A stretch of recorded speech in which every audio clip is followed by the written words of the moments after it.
stare in casa, no? Quando vado giù a Roma, io vivo a Milano, quando vado giù a Roma e vado a cena a casa di Mauro, bere una bottiglia di bollicine del Trentino, come dire,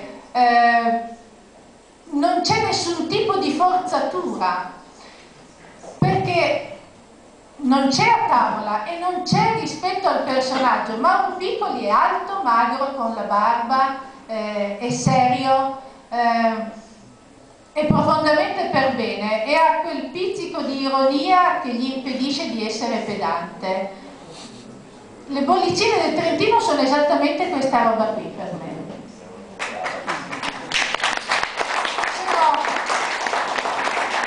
Davvero, Lunelli, non sono mai ruffiane, no? Non vogliono essere piacione, non mettono il reggiseno rinforzato, non devono mettersi la minigonna, non hanno bisogno di trucchi, si fanno male per quello che sono. In questo io le trovo, magari è solo uno stereotipo, lo dico da persona che non è di qua, ma per me voi siete della gente così e le bollicine che fate sono questa roba qui, sono rigorose, sono serie, sono per bene, sono fatte bene, poi tocca a noi sceglierle.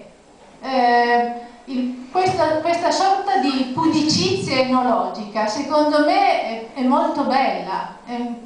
In anni in cui vince solo chi grida più forte e chi esibisce di più, farsi apprezzare per quello che si è veramente è anche una lezione di vita, non è solo una proposta di marketing, e questo credo che la gente abbia imparato a capire.